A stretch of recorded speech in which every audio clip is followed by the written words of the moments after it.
একদিন বিকেলে তরকারি কোটার সময় মা হঠাৎ করে ভাবিকে বলল, তোমার চোখের উপর ওই দাগটা কিসের বৌমা? কিভাবে এই দাগ হয়েছে? ভাবি আমতা আমতা করে বলল, কই দাগ মা? এরপর হাত দিয়ে কপালের নিচ দিকে চোখের উপর দাগটা হাত রেখে বলল, এটা কিছু না। মা তখন কথা বাড়ালেন না, শুধু এটুকু বললেন, সব কথা লুকিয়ে রাখতে নেই বৌমা, এতে সমস্যা বাড়ে কমে না। ভাবি হাসার চেষ্টা করে বলল, আমি পড়ে গিয়েছিলাম মা, এছাড়া কিছু না। মা অবাক হয়ে বললেন, কোথায় পড়ে গিয়েছিলে, কিভাবে? ভাবি তাড়াহুড়ো করে বললেন, বাথরুমে। মা আর কিছুই বললেন না, চুপ হয়ে গেলেন। ভাবিও চুপচাপ কাজ করলেন। আরও সপ্তাহ দুয়েক পরের ঘটনা। রাত তখন 2টো বাজে। বাসার চিকন রিংরিংয়ে গলার একটা কান্না শুনে হঠাৎ ঘুম ভেঙে গেল। বিছানায় বসে ভালোভাবে খেয়াল করলাম, বুঝতে পারলাম কান্না আসছে ভাবির ঘর থেকে। ভাবি কাঁদছে, কিন্তু সেই কান্নার গলা যেন বড় না হয়, বাইরে কেউ যেন না শোনে, এই চেষ্টা করছে ভাবি। এরই মধ্যে ভাইয়ের গলাও শোনা গেল, কিন্তু কি বলছে তা স্পষ্ট শোনা যাচ্ছে না। আমি বিছানা থেকে নেমে দরজা খুলে ভাইয়ের ঘরের পাশে গিয়ে দাঁড়ালাম। লম্বা সময় দাঁড়িয়ে রইলাম গিয়ে। কখন ভাবির কান্না কিংবা ভাইয়ের গলা কিছু আর শোনা গেল না। বড় অবাক হলাম আমি। আচ্ছা, তারা কি বুঝে ফেলেছে এখানে এসে আমি দাঁড়িয়েছি যে? আমি কিছুই বুঝতে পারি না, কিন্তু খুব মন খারাপ হয়। আমার হাসি খুশি আর ভীষণ রকম চঞ্চল আপি ভাবি কদিন ধরে কেমন যেন নিভে গেছে দপ করে। সবসময় চুপচাপ থাকে, কাজ না থাকলেও সারাক্ষণ নিজের ঘরেই বসে থাকে, দরজা ভেজিয়ে রাখে। অথচ বিয়ের এই 3 বছরে কোনোদিন তাকে এভাবে দরজা বেজিয়ে নিজের মতো চুপচাপ মনমরা হয়ে থাকতে দেখিনি। তার সঙ্গে কথা বলতে গেলেও আনন্দ পাওয়া যায় না। হ্যাঁ বা না, এই 2 কথার মাধ্যমে ইদানিং সে কথা শেষ করে দেয়। এছাড়া ওই দিন ভাবির চোখের উপরে যে একটা দাগ, ওই দাগটা আমি দেখেছি। এই দাগটা শক্ত কিছু আঘাত পাওয়ার। বাথরুমে পড়ে গিয়ে চোখের উপরে ভেবে দাগ হবে না। আমার কেন জানি মনে হচ্ছে এটা দরজার চৌকাঠে অথবা টেবিলের কোনায় পড়ে গিয়ে এমন হয়েছে। এই বিষয়ে পরের দিন মার সঙ্গে কথা বলতে চাইলাম আমি, কিন্তু অদ্ভুত বিষয় হলো মা আমার সঙ্গে এসব নিয়ে কথা বলতে আগ্রহ দেখালেন না। আমি বিরক্ত হয়ে মাকে বললাম, মা আমি কান্না শুনি আর ভাইয়ের গলাও শুনে ওদের ঘরের কাছে গিয়ে দাঁড়িয়েছিলাম, কিন্তু আমি কথা শেষ করতে পারলাম না। তার আগে মা আমার দিকে চোখ গরম করে তাকালেন। তারপর বললেন, অন্যের গোপন বিষয় শুনতে তার ঘরের কাছে গিয়ে দাঁড়িয়ে থাকা নোংরামি, অসভ্যতামি। আমি তোমার কাছ থেকে এমন কিছু আশা করি নাই তবু।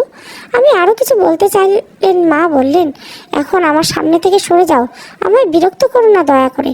রাগ আর অভিমান নিয়ে মায়ের কাছ থেকে চলে এলাম। এরপর ভাবলাম ভাইয়াকে একটু খেয়াল করব, কোথায় যায় আর কি করে দেখবে। কিন্তু খানিক পরে নিজেকে নিজের বোকামির কথা বলে মনে করে হাসলাম। ভাইয়া কোথায় গিয়ে আমি ফলো করব। ভাইয়া সকাল 8টা থেকে বিকেল 6টা পর্যন্ত অফিসে, মাঝে মাঝে মিটিংয়ে থাকে। বাসায় ফিরতে আরও দেরি করে। ভীষণ ব্যস্ত মানুষ সে। কিন্তু ভাইয়া ভাবি সুখের সংসারে হঠাৎ করে এমন কি হলো যার কারণে সব কিছু এলোমেলো হয়ে গেল? আমি কিছু আর খুঁজে বের করতে পারি না। এই 7-5 চিন্তায় যখন মাথা খারাপ হয়ে যাচ্ছিল আমার, ঠিক তখনই একটা ফোন আসে, আমার মাথা আরও ভীষণ এলোমেলো করে দিল। আমি 2 চোখ বন্ধ করে কেবলমাত্র অন্ধকার দেখছিলাম। ফোনটা করলো হসপিটাল থেকে।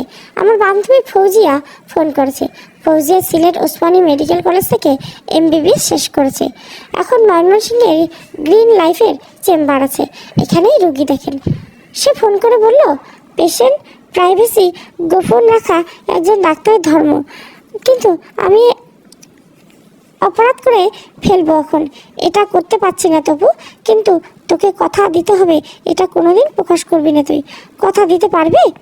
আমি বললাম, আচ্ছা প্রকাশ করবো না। এখন বলো। ফৌজিয়া বলল, ফোনে কিছু বলবো না, তুমি শুধু আপাতত এইটুকু জেনে রাখো বিষয়টা তোমার ভাবি নিয়ে। এই এখন আর কিছুই বলবো না এই বিষয়ে। তুমি সন্ধ্যার পর আমার চেম্বারে আসো, আমি 8টার দিকে তোমার সঙ্গে বেরোবো, কফি খাবো। আমি বললাম আচ্ছা। ফোন রেখে দিলে আমি খানিকটা অবাক হলাম। ফৌজিয়ার সঙ্গে তো ভাবির কোনোদিনও দেখা হয়নি, তাহলে ফৌজিয়া চিনল কী করে ভাবিকে? এরপর হলো ফৌজিয়া অনেকবার ভাবিকে দেখেছে ছবিতে, তাই ভাবিকে চিনতে পেরেছে। কিন্তু ভাবির সম্পর্কে সে কি জানে? ভাবির কী ধরনের কোনো অসুখ হয়েছে কিছুই ভাবতে পারছি না আমি। সন্ধ্যা হবার পর সঙ্গে সঙ্গে আমি বেরিয়ে গেলাম। আমার আর কিছুই ভালো লাগছে না। তাড়াহুড়ি করে সব শুনে ফেলতে ইচ্ছে করছে আমার। ফৌজি 8টায় বের হতে পারলো না চেম্বার থেকে। শুক্রবার থাকায় রোগীর ঝামেলা বেশি, তাকে বের হতে হলো 9টা 20 মিনিটে। অবশ্য সে ফোন করে আমায় বলেছে, তবু আর একটু অপেক্ষা করো প্লিজ, রোগী বেশি, এদের রেখে চলে যাওয়াটা অমানবিক হবে। অনেক দূর দূরান্ত থেকে এই রোগীরা আসে। ফৌজির প্রতি কেমন জানি রাগ হচ্ছে আমায়। ওর সঙ্গে স্কুল কলেজ পড়াশোনা করেছে আমি। পরীক্ষায় আমি ফার্স্ট হতাম সবসময়, ফৌজির সেকেন্ড।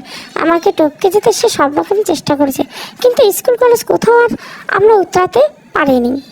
কিন্তু ইন্টারমিডিয়েট সেকেন্ড ইয়ারের সময় হুট করে আমার জীবন এলোমেলো হয়ে পড়ে। আমার কাছের এক বন্ধু খুন হয় এক রাতে। সেই খুনের মামলায় আমায় ফাঁসানো হয়। এর জন্য দীর্ঘদিন আমি পলাতক ছিলাম।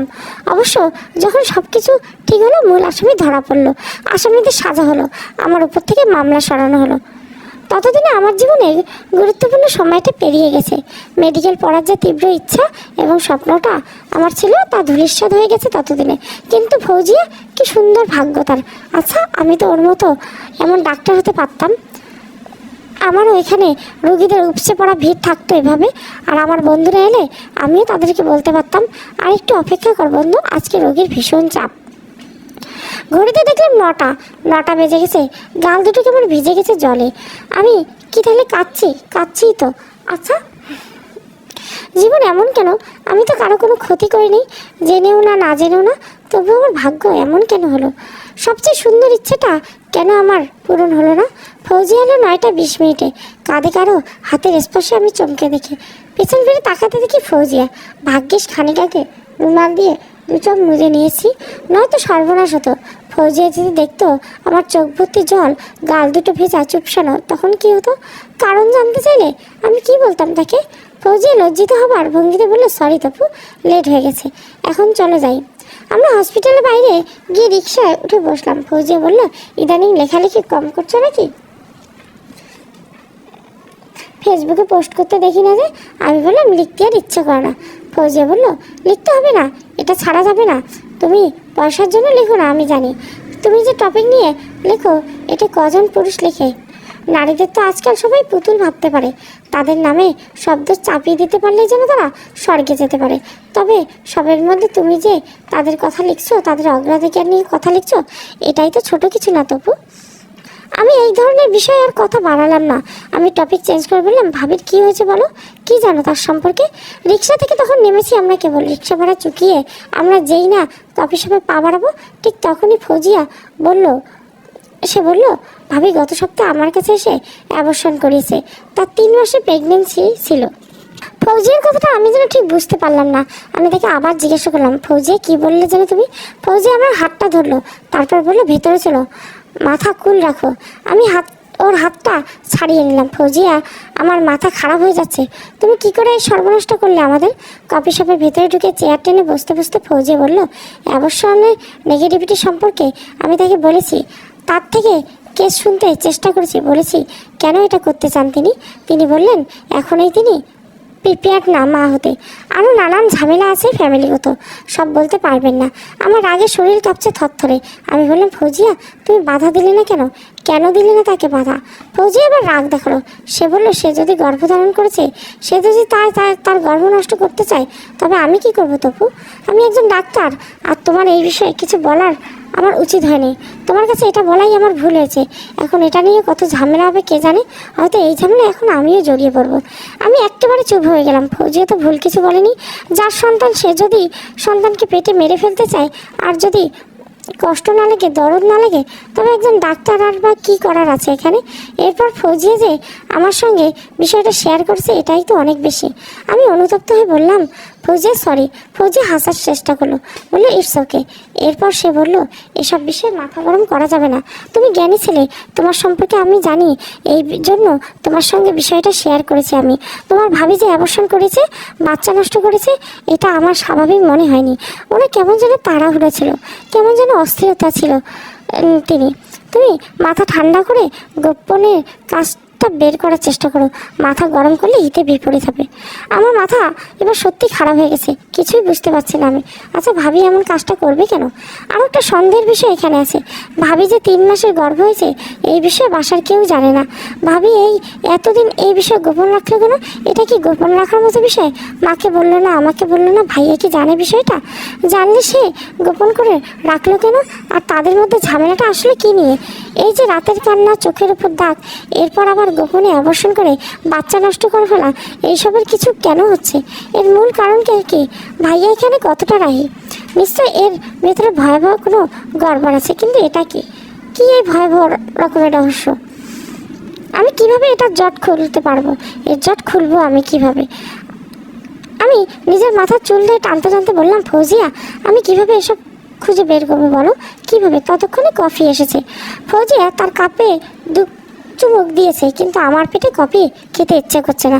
আমি কাপটা খানিক দূরে সরিয়ে রাখলাম। ফৌজি আমার দিকে তাকালো, তারপর সময় নিয়ে বলল, ভাইয়া ভাবির মধ্যে কোনো রকম ঝগড়া জাতি বা ঝামেলা আছে কি? সংসারে কোনো সমস্যা তোমার চোখে পড়ে? বন্ডিং কেমন তাদের? স্ট্রং না উইক? নিজের ঘরের কথা বাইরে যাবে, কিংবা বাইরে কারোর কাছে ঘরের কথা বলবো আমি? তা কখনোই ভাবতে পারি না আমি কিছু বলছি না, চুপচাপ আছি। ফৌজি আবার বলল, তপু আমায় কিছু বলতে হবে না, আমি তোমার ঘরের বিষয়ে নাক গলাতে চাই না। আমার কাছে ভাবির অবসরের বিষয়টা এবং তার প্রতি গোপনীয়তা খুব দৃষ্টিকটু লেগেছে, তাই তোমায় ফোন করে বিষয়টা বললাম। আমি আর একটু চমকালাম, বললাম, গোপনীয়তা মানে? বুঝিয়ে বলল আমায় ফৌজিয়া। সে বলল, ভাবির নাম উম্মে নুসরত অপি না?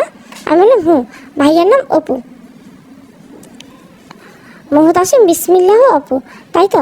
আমি বললাম, ফৌজি আবার বললো, ভাবি আমার কাছে তার নিজের নাম বলেছে শুধু অপি, কিন্তু স্বামীর নামের জায়গায় ভাইয়ের নাম বলেনি। এবার আরও বেশি চমকালাম, গা শিউরে উঠলো। আমি বললাম, কার নাম লিখেছে? ফৌজিয়া বললো, সে অন্য একটা নাম লিখেছে। আমার নামটা ঠিক মনে পড়ছে না, কিন্তু চেম্বারের একটা ডায়েরিতে লেখা আছে, পরে দেখে বলবো তোমার দিকে। আমি ফৌজিয়ার দিকে তাকালাম, আমার চোখ কেমন জ্বালা করছে, মাথা ঘুরছে, পেটে কেমন পাক দিচ্ছে খানিক পরপর। বমি টমি হবে নাকি? ফৌজি আমার হাতটা খপ করে ধরলো, তারপর বললো, তপু তুমি ঠিক আছো? আমি বললাম, আমার দম আটকে আসছে, এখান থেকে বেরোতে হবে এক্ষুনি। ফৌজি আমার সঙ্গে করে কফি শপ থেকে বেরিয়ে এলো। আমরা এসে রাস্তার পাশে খোলা একটা জায়গায় ঘাসের উপর পা ছড়িয়ে বসলাম। এই জায়গাটা সুন্দর নিরিবিলি, আমার একটু আরাম লাগছে এখানে। ফৌজিয়া বললো, ভেঙে পড়ো না তুমি, শক্ত থাকার চেষ্টা করো, এর চেয়ে বড় সমস্যা তুমি মোকাবিলা করে এসেছো, তবে এটা নিয়ে এভাবে ঘাবড়ে যাচ্ছ কেন? আমি আওয়াজ করে কিছু বললাম না তাকে, চুপ করে রইলাম। ফৌজিয়া বলল, উঠি তাহলে, সাবধানে বাসায় যাও, আর অত টেনশন করো না, সব কিছু সহজ হবে ইনশাআল্লাহ। আমি বললাম, আচ্ছা। ফৌজি একটা রিক্সা ধরিয়ে দিয়ে বিদায় দিলাম। তারপর আমি আরও লম্বা সময় ধরে ওখানে বসে রইলাম। এই প্রচণ্ড শীতের মধ্যে শরীর ঘামছে, এখানে হাওয়া আছে, প্রচণ্ড শীত আছে, এখানে বসে থাকতে আমার খুব ভালো লাগছে। মনে হচ্ছে পৃথিবীর সাংসারিক যে ঝঞ্ঝাট, এটা থেকে আমি বহু দূরে আছি। আমি এর থেকে দূরে থাকতেই যেন জগতের সব প্রশান্তি। বাসায় ফিরতে আমার অনেক দেরি হয়ে গেল, রাত 11টা। মা বললেন, কোথায় ছিলি তুই? আমি বললাম, একটা কাজ ছিল, বাইরে গেছিলাম একটু। তোর ফোন রিসিভ করিস নি কেন? পরে মনে হলো ফোনটা সাইলেন্ট করা, এটা ঠিক করা হয়নি। মা বললো, তোর ভাইয়া এখনো বাসায় ফিরে নেই? সে তো সাধারণত এত রাত করে ফিরে না, আজ দেরি হচ্ছে কেন? কল দিলেও রিসিভ করে না। আমি বললাম, ভাবিকে জিজ্ঞাসা করছো? ভাবি কিছু জানে? মা বললো, তোর ভাবি ঘুমিয়ে গেছে, তার নাকি শরীর খারাপ, তোকে আর ডেকে তুলিনি।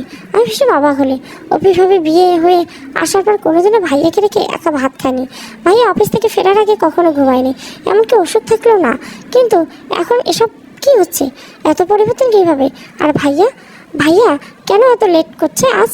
আগে তো মিটিং থাকলে ফোন করে বলতো মিটিং আছে, একটু দেরি হবে আসতে, 8টা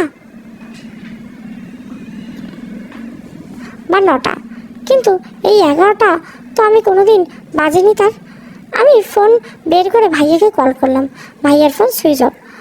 এর আরও 15 মিনিট পর আবার ফোন করলাম, মোবাইল ফোন সুইচ অফ করে রাখা, কল দিলেও বন্ধ। ঘটনা কি? মা চিন্তায় অস্থির হয়ে পড়লেন। তিনি বললেন, তুই যা, তোর ভাইয়ের অফিসে যা, এক্ষুনি যা। আমি যেতে প্রস্তুতি নিচ্ছি, ঠিক তখনই কলিং বেল বাজলো। আমি তাড়াহুড়ো করে গিয়ে দরজা খুলতে দেখি ভাইয়া এসেছে। আমি বললাম, এতগুলো ফোন করা হলো, রিসিভ করলে না কেন তুমি? ভাইয়া বললো, আর বলিস না, ফোন চুরি হয়ে গেছে, আমি থানায় জিডি করে এসেছি। ততক্ষণে মা এলেন এখানে, এসে বললেন ফোন চুরি হয়ে গেছে, এটা তুই অন্য ফোন দিয়ে কল করে বাড়িতে বলবি না। আমার চিন্তায় অস্থির হয়ে পড়ছে। এদিকে মা দেখে কেঁদে ফেলছেন, তার গলা ভেজা ভাইয়া বললেন, মা আমি এটা নিয়ে খুব দৌড়ঝাঁপের মধ্যে ছিলাম, আর ফোন করা উচিত ছিল, করতে পারিনি, সরি মা। রাতে খাওয়া দাওয়া করেনি, মা জোর করে খাওয়াতে পারেনি তাকে, তার মন ভীষণ খারাপ। মন খারাপ হতেই পারে, মোবাইল অনেক গুরুত্বপূর্ণ জিনিস, তাছাড়া তার মোবাইল দামও অনেক বেশি, শখ করে কিনেছিলে, খুব বেশি দিন হয়নি কিনেছে, শখের কিছু জিনিস চুরি হয়ে গেলে ভীষণ খারাপ লাগারই কথা। ভাইয়া রুমে গিয়ে দরজা আটকে শুয়ে পড়ল। এরপর 3 দিন অফিস কামাই করেছে ভাইয়া, অফিসে যায়নি সে, কিন্তু বাসায় থেকে যেন তারা নাই। ভাইয়া ভাবির মধ্যে কোনো কথা হয় না, দুজন পাশাপাশি একসাথে সময় কাটাতে দেখা যায় না, এই জন্য ছাদের নিচে ভিন্ন দুই মানুষ, দুই মন। তবে ভাবি আগের মতোই ঘরের কাজ করে, রান্নাবান্না করে, ঘর ঝাড় দেয়, ভাত বেড়ে দেয়। মা কিংবা আমি জিজ্ঞাসা করলে উত্তর দেয় না, কিন্তু নিজ থেকে কিছুই বলে না, সবসময় কেমন গম্ভীর হয়ে থাকে, নিজেকে যেন একটু আড়াল রাখতে পারলেই বাঁচে। তার চেহারায় কেমন রোগা হয়ে এসেছে এই কদিনে, শরীরটা শুকিয়ে গেছে, চোখের নিচে কাল ছিটে পড়ছে। সবচেয়ে অবাক হওয়ার মতো ঘটনাটি ঘটল আরও সপ্তাহখানেক পরে। তখন বিকেল, মা ঘরে নেই, পাশের বাসায় গিয়েছেন। আমি ঘুমিয়েছিলাম, হঠাৎ মশার কামড়ে হঠাৎ ঘুম ভেঙে গেছে। তখনই টের পেলাম ভাবি কারোর সঙ্গে কথা বলছে, তার ঘরের থেকেই বলছে, ঘরের দরজা ভেজানো। আমি চুপি চুপি তার ঘরের কাছে এসে দাঁড়ালাম, ভাবি টের পায়নি, সে তখনও কথা বলছে ফোনে। আমি শুধু এটুকু শুনতে পেলাম, তোমার পায়ে পড়ি, দয়া করে ভিডিওগুলি সোশ্যাল মিডিয়ায় ছড়িয়ে দিয়েন না, আপনি যা চান তাই করব, যা দিতে বলবেন এর বিনিময়ে তাই দেব, তবু আমার এত বড় ক্ষতিটা আপনি করবেন। ফৌজির সঙ্গে কথা হয়নি অনেকদিন। ভাবি তার কাছে গিয়ে ভাইয়ের নাম না বলে স্বামীর জায়গায় কার নাম বলেছিল তার আমি ফোন করে জানাইনি, ফৌজিও জানি। ফৌজি রাগ করে আছে কি না আমার সঙ্গে কে জানে, না জানি কি এই সমস্যায় সে নিজেকে জড়াতে চাচ্ছে না। এইসব ভেবেই তাকে ফোন করলাম, 2বার কল দেওয়ার পর রিসিভ করলো, বললো তবু কিছু মনে করো না প্লিজ, তোমায় পরে কল দেয়। আমি বললাম আচ্ছা ঠিক আছে। মেজাজ এবার সত্যি খারাপ হলো, ফোন রেখে দিয়ে বসে রইলাম, কিন্তু খানিক পরে আবার মন শান্ত হলো। ভাবলাম মানুষের ব্যস্ততা তো থাকতে পারে, সে একজন ডাক্তার, চেম্বারে রোগীর ভিড় থাকে সবসময়, আমার মতো তো আর সে বেকার বসে থাকে না যে কেউ ফোন করলে কথা বলতে উদ্গ্রীব হয়ে পড়বে। এসব বোঝা সত্ত্বেও রাগ লাগে, হয়তো বন্ধু বলেই এমনটা হয় না। আমার মাঝে মধ্যে মনে হয় ফৌজি সরাসরি কিছু না দেখালেও খুব চতুরতার সঙ্গে আমার সাথে একরকম একটা অহংকার দেখে। এটা এই জন্য যে স্কুল জীবনে সবসময় আমি শিক্ষকদের এবং অন্যান্য শিক্ষকদের প্রশংসায় ভেসেছি, সে যে কোনোভাবে আমার পিছনে ফেলতে পারেনি, কিন্তু এখন তো সে অনেক বড় জায়গায় তার স্থান, এটা তো পরোক্ষ হলেও আমায় বোঝাতে চায়। মাঝে মধ্যে ইচ্ছে করে ওর সঙ্গে সব ধরনের যোগাযোগ বন্ধ করে দেয়, কিন্তু কেন যে এটা বন্ধ করতে পারি না জানি না, দম বন্ধ করতে পারি না, কেমন দম বন্ধ লাগে, মনে হয় ওর সঙ্গে কথা না বললে যোগাযোগ বন্ধ হয়ে গেলে আমি থাকতেই পারবো না। ফৌজিয়া ঠিক 8 ঘন্টা পরে কল করলো, বললো বাবার শরীর খারাপ, বাবা সেন্সলেস হয়ে পড়েছিলেন, তিনি সেন্স পেয়েছে, এখন একটু ভালো। আমি আবার লজ্জিত হলাম, কী সব ভাবছিলাম আমার সম্পর্কে। আমি অনুতপ্ত হয়ে বললাম, ফৌজিয়া এখন আঙ্কেলের সেবা করো, তার কাছে থেকে আমি না হয় এরপর কথা বলবো। ফৌজিয়া বললো সমস্যা নেই, কী অবস্থা বল তো তবু। কিছু বুঝতে পারলাম না খুঁজে। আমি বললাম কিছুই না, আমি খুঁজে বের করতে পারছি না। ভাবি যে গতকাল বিকালে কারোর সঙ্গে ফোনে এসব কথা ফৌজি আমার যত ভালো বন্ধু হোক না যেন, ঘরের লোক না বাইরের লোক, তার কাছে ঘরের ভিতরে কিছু না বলে মঙ্গল। ফৌজিয়া বলল, ডায়েরি দেখেছিলাম, আমি নাম বলতে ভুলে গেছিলাম, স্বামীর জায়গায় তোমার ভাবি লিখেছে। এটুকু বলে হুট করে কথা বন্ধ করে দিল, নামটা শোনা হয়নি বলে শেষ করতে পারিনি। আমি অনেকক্ষণ এপাশ থেকে হ্যালো করলাম, কিন্তু কোনো সাড়া পেলাম না। এর খানিক পরে আপনা আপনি ফোনটা কেটে গেল। এরপর কয়েকবার ডায়াল করেছে, ওর ফোনে রিসিভ করে না। সমস্যা নাকি ফৌজি এই নাম বলতে চায় না, কেন বলতে চায় না, এর পেছনে কি কোনো রহস্য আছে? আজকে মাথা সত্যি আর কাজ করছে না। সন্ধ্যা হয়ে এসছে, বিষণ্ণ হয়ে ছাদের উপর বসে আছি। ওপাশে ছাদে কিশোরী একটা মেয়ে রোজ আসে, গাছে টবে জল দেয়, দড়িতে নেড়ে দেওয়া শুকনো কাপড় নিয়ে যেতে আসে। মজার বিষয় হলো, আমি যখনই আসি ঠিক তখনই সে আসবে। আমার কেন জানি মনে হয় সে আমায় অনেকদিন ধরে ফলো করেছে, আমার দৃষ্টি আকর্ষণ করার সব রকম চেষ্টা করেছে। এমনকি তার গানের গলাও ভালো, গানের এই গলা দিয়ে আমার প্রিয় রবীন্দ্রসঙ্গীতও গেয়েছে একদিন ছাদে দাঁড়িয়ে। জ্যোৎস্না রাতে সবাই গেছি বনে। আজ খেয়াল করলাম শাড়ি পরেছে, সবুজ রঙের শাড়ি হতো, কিন্তু ওদিকে চোখ দিলাম না। বাচ্চা মেয়ে, বড়জোর ক্লাস 10-এ পড়ে। এর বেশি হবার কথা না, ওদিকে চোখ দিয়ে লাভ নেই। আমি ভাবছি অন্য কিছু নিয়ে এর সমাধান কি করে করব। এর মধ্যে ফোনটা বের করলাম, মেসেজে টুং মারলাম একটু। নিউজ ফিড ঘাঁটতে গিয়ে অবাক হলাম, আমার আরেক বন্ধু পোস্ট করেছে ফৌজিয়ার বাবা মারা গিয়েছেন একটু আগে। নিউজটা দেখে আমার শরীর কেমন কাঁপতে লাগলো। একটু আগে তো ফৌজিয়া বলল এখন ঠিক আছে, বাবা অসুস্থ, কিন্তু এই খানিক সময়ের মধ্যে এটা হয়ে গেল। মানুষের জীবন এমন কেন? এত ছোট্ট জীবন, কিন্তু এইটুকু এক জীবনে এত রহস্য, এত কানাখুলি জীবন। এর আরও 4 দিন পর ভাবিকে দেখলাম আবার কল করতে। ভাইয়া তখন অফিসে, মা তার বান্ধবীর বাসায় গেছেন, ফিরবেন সন্ধ্যাবেলা। আমি রুমে বসে জীবনানন্দ দাশের 200 পাণ্ডুলিপি পড়ছি। তখন এই চাপা গলায় কথা বলতে শুনলাম। ভাবি কারোর সঙ্গে ফোনে কথা বলছেন, কিন্তু এখান থেকে স্পষ্ট শোনা যাচ্ছে না। আমি খুব সাবধানে ভাবির ঘরের কাছে গিয়ে দাঁড়ালাম। এরপর শুনতে পেলাম ভাবি বলছে, আমি একটা মেয়ে মানুষ, শ্বশুরবাড়িতে থাকি। আপনি বললেই তো আর যখন তখন দেখা করতে পারবো না, তবে আমি দেখা করব। আপনাকে একটু অপেক্ষা করতে হবে এর জন্য। আমার শাশুড়ি কোথাও 2-4 দিনের জন্য বেড়াতে না গেলে বাসা থেকে বের হওয়া আমার পক্ষে সম্ভব না। এরপর অপাস থেকে কী বলছে কে জানে। ভাবি বললেন, আপনার টাকা আমি সাথে করে নিয়ে আসবো। আমায় বিশ্বাস করুন প্লিজ, আমি আসবো, শিগগির আসবো। ভাবি কথা শেষ করার আগে আমি অতি সাবধানে নিজের ঘরে চলে এলাম। এসে বসে বসে লম্বা সময় ধরে ভাবলাম আমার সবচেয়ে প্রিয় মানুষ অপি ভাবি, যাকে নিজের বোনের মতো দেখি, তাকে নিয়ে খারাপ কিছু কীভাবে ভাববো। কিন্তু এই যে তার 2 দিনের ফোন কল, ভিডিও পোস্ট না করে দেওয়ার অনুরোধ, বিনিময়ে যা ইচ্ছা তাই দিতে চাও, মা বাসা থেকে কোথাও বেরোতে যাওয়ার জন্য তার অপেক্ষা করো, এত কিছুর পর সন্ধ্যের দিকটা তো ভাবির দিকে যায়। আচ্ছা, তবে কি ভাবি এসবের মূল? ভাইয়ের সঙ্গে তার কি এই নিয়ে মনমালিন্যতা, অন্তর্গত কোন্দল, এসব পেছনে কি ভাবিই দায়ী? কিন্তু ভাবি আসলে কার সঙ্গে জড়িয়েছে? খুব কষ্ট হচ্ছে আমার। ভাবির মতো এমন মিষ্টি মনের একটা মানুষের কেন এসবের মধ্যে জড়াতে গেল? ভাবলাম এইসব কিছু রহস্য উদ্ঘাটন করতে হলে আমাকে কিছু কৌশল অবলম্বন করতে হবে, আর এটা শুরু করবো মাকে দিয়ে। মাকে এর পরের দিন বড় খালার বাসায় পাঠিয়ে দিলাম। খালুর অনেকদিন ধরে শরীর খারাপ। আমি বললাম, খালুকে তোমার দেখে আসা উচিত, কালকে যাও, না গেলে এটা খারাপ হবে, সম্পর্ক নষ্ট হবে। মা প্রথমে না করলেন, বললেন মনে শান্তি নেই, এখন যাবেন না, গেলে আরও পরে যাবেন। কিন্তু মজার বিষয় হলো, পরদিন দুপুরবেলা তিনি বললেন, আমায় গাড়িতে তুলে দিয়ে আয়, গিয়ে কটা দিন থেকে আসি। আমার আসলে যাওয়া উচিত, না গেলে খারাপ হবে। দুপুরবেলা মাকে গাড়িতে উঠিয়ে দিয়ে এলাম। ওখান থেকে ফেরার সময় মা বললেন, তপু, আমার শান্তির ঘরটা কিসের আগুন এসে লাগলো রে বাবা? কে আগুন লাগিয়েছে এই ঘরে? মার চোখ দুটি ভিজে উঠল। তিনি তার বুড়ি আসা নরম হাত দুটো দিয়ে আমার মাথায় গালে হাত বুলিয়ে দিলেন। তারপর বললেন, যা, বাসায় চলে যা, সাবধানে থাকিস, খেয়াল রাখিস সব কিছু। মায়ের গাড়ি ছেড়ে যাবার সঙ্গে সঙ্গে আমি বাসায় এসে বললাম, সেরাতে ভাইয়া খাবার টেবিলে বসে আমায় বলল, তপু, আমি সিলেটে যাচ্ছি কাল, 1 সপ্তাহ ওখানে থাকবো। আমি বেশ অবাক হলাম। বললাম, কেন যাবে? ভাইয়া বললো, অফিসের কাছে, ওখানে একটা শাখা খুলেছে আমাদের অফিসে, নতুন যারা জয়েন করছে ওদের ট্রেনিং করাতে হবে ওখানে। আমি এমনিতেই জিজ্ঞাসা করলাম, ভাবিও যাবে? ভাইয়া মুখ মলিন করে উত্তর দিল, না। পরদিন সকালে বেলায় সিলেটের উদ্দেশ্যে ব্যাগপত্র গুছিয়ে বেরিয়ে গেল। যাবার সময় আমায় বলে গেল, সাবধানে থাকিস। মাকে আগে ভাগে কিছু বলিনি, পরে বলিস তুই। এখন বললে মা অনেক টেনশন করবে।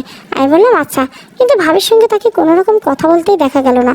এরপর দিন বাসায় শুধু আমি আর ভাবি, আর কেউ নেই। খুব ভালো একটা সুযোগ এসেছে, এই সুযোগটা কাজে লাগাতে চাইলাম আর আমার চালটা চাললাম। ভাবি সকালবেলা খাবার খেতে খেতে বললো, ভাবি, একটা সমস্যা আছে, কিন্তু তুমি বাসায় একা কীভাবে যে বলি? ভাবি বলে, কী হয়েছে?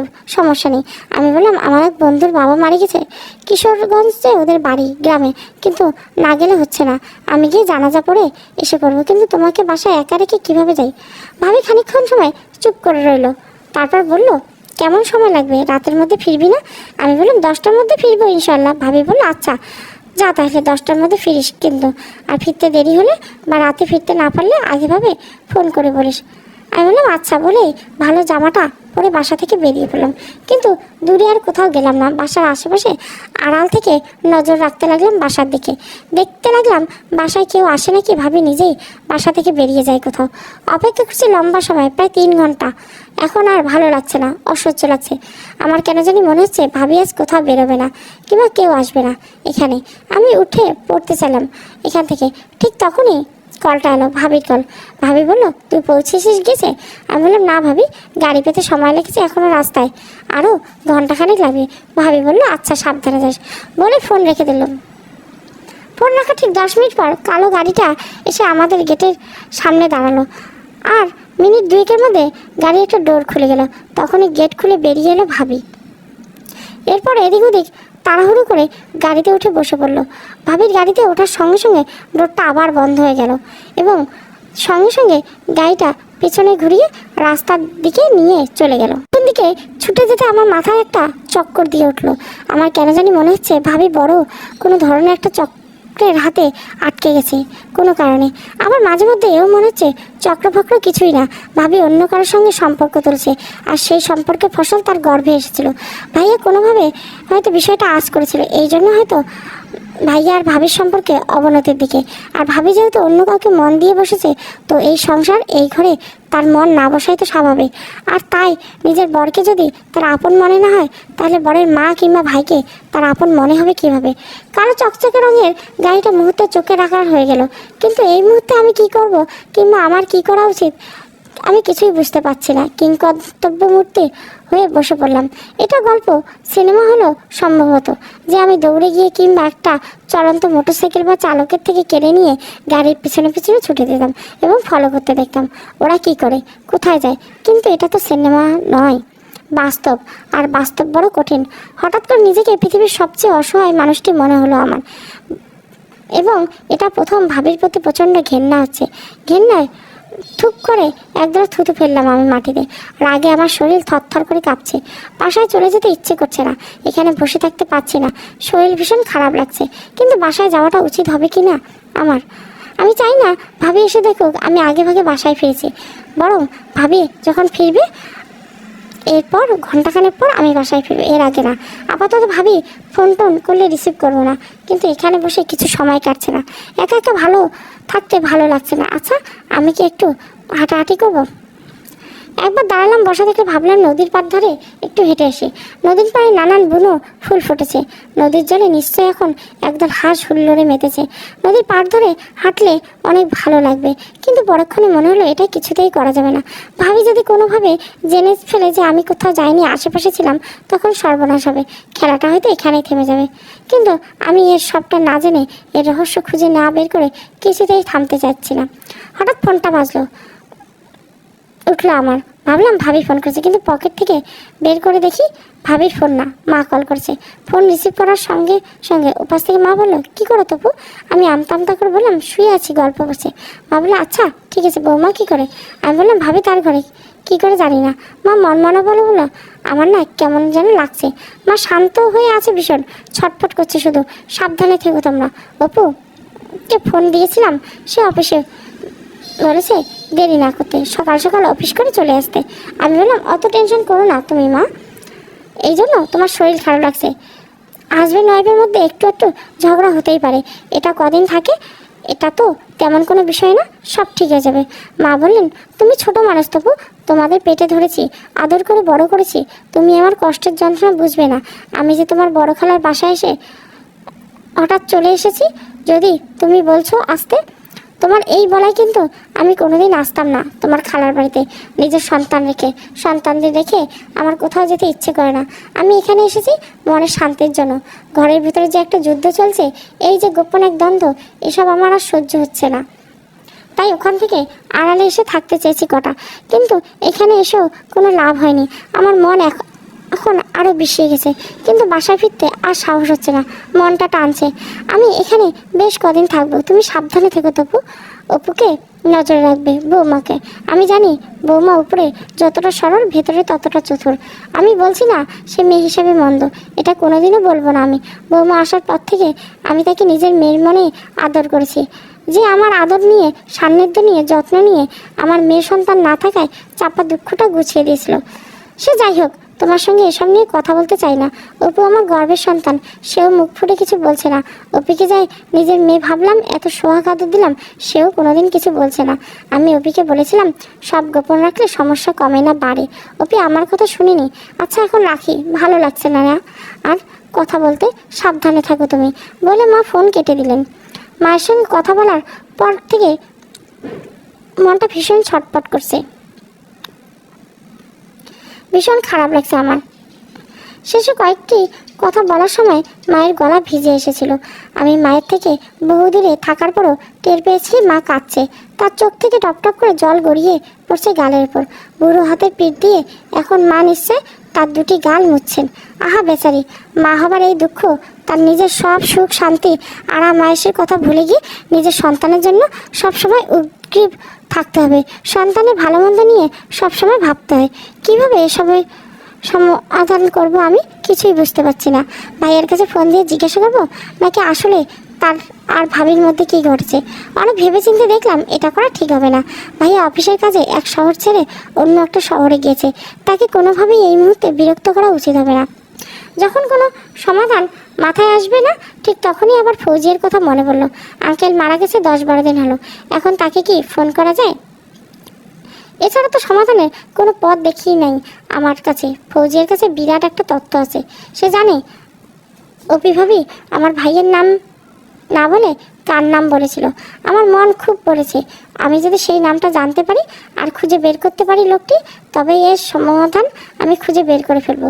সব রহস্যের উদ্ঘাটন তখন হয়ে যাবে। ফোন করব কি করবো না এরকম করতে করতে একটা সময় ফোন করেই ফেললাম। কিন্তু বারবার ডায়াল করার পরও তার ফোন রিং হলো না, ফোন বন্ধ। এখন আর তার প্রতি আর কোনো রকম রাগ হচ্ছে না। ফোন বন্ধ থাকতেই পারে। নিজের জন্মদাতা পিতা হলো বটবৃক্ষের মতো, বাবা না থাকলে সব কিছু অন্ধকার লাগে। ফৌজিয়া যেহেতু পরিচিত মানুষ, পেশায় নামি দামি ডাক্তার, হয়তো তার নাম্বারে রোজ অনেক অনেক কল আসে। এসব থেকে আপাতত দূরে থাকতে হয়তো সে ফোন বন্ধ করেছে। হয়তো সে এখনও তার বাবার হঠাৎ করে মৃত্যুবরণের শোকটা পুরোপুরি কাটিয়ে উঠতে পারেনি। মাগরিবের আজান পড়েছে তখন। এই সময় ভাবি ফোন করলো আমায়, পরপর অনেকবার, কিন্তু আমি ইচ্ছে করে ফোন রিসিভ করলাম না। ফোন রিসিভ না করার সুন্দর একটা যুক্তি আছে। যুক্তিটা হলো, আমি ফোন রিসিভ করলে ভাবি জিজ্ঞাসা করবো আমি কত দূরে। তখন কি বলবো? এর চেয়ে ফোন রিসিভ না করাই ভালো। কালো রঙের গাড়িটা ভাবিকে আবার নামিয়ে দিয়ে গেল মাগরিবের ঠিক 20 মিনিট পরে। ভাবি গাড়ি থেকে নেমে অতি সতর্কতা নিয়ে এদিক ওদিক তাড়াহুড়ো করে গেট খুলে ভিতরে ঢুকলো। তারপর ভেতর থেকে গেট আটকে দিল। আমি সামান্য দূরে এসব কাণ্ড দেখে অসহায় কিংবা ঘেন্নামাখা হাসিটা হাসলাম। তারপর বিড়বিড় করে বললাম, আড়াল থেকে কে না রে এই কলকাঠি? কে কে এই জঘন্য পিশাচ? বাসায় ফিরলাম এশার আজানের পর। ফিরে দেখি ভাবি রান্না করছে এবং এতদিন পর সে আমার সঙ্গে একটু সহজ হয়েছে। হাসি মুখে কথা বলার চেষ্টা করছে। কিন্তু তার দিকে তাকিয়ে আমি ভীষণ রকমের অবাক হলাম। ভাবির গায়ে কোনো অলংকার নেই, কান নাক হাত গলা সবই খালি। অথচ আজ সকালে দেখেছি তার শরীরে সবগুলো গহনাই ছিল। তাহলে এখন এগুলো কোথায় গেল? কিন্তু ভাবি যেন বুঝতে না পারে আমি তাকে এভাবে খুঁটিয়ে খুঁটিয়ে দেখছি। এই জন্য তার দিকে তাকালাম না। খাবার হলে খেয়ে আমার ঘরে এসে শুয়ে পড়লাম এবং রাতে ফেসবুকে স্ক্রল করতে সবচেয়ে অবাক করার মতো বিষয় ঘটনা ঘটলো। নিউজ ফিডে এমন কিছু আসবে আমার সামনে যা দেখে আমি একেবারে আতঙ্কে উঠলাম।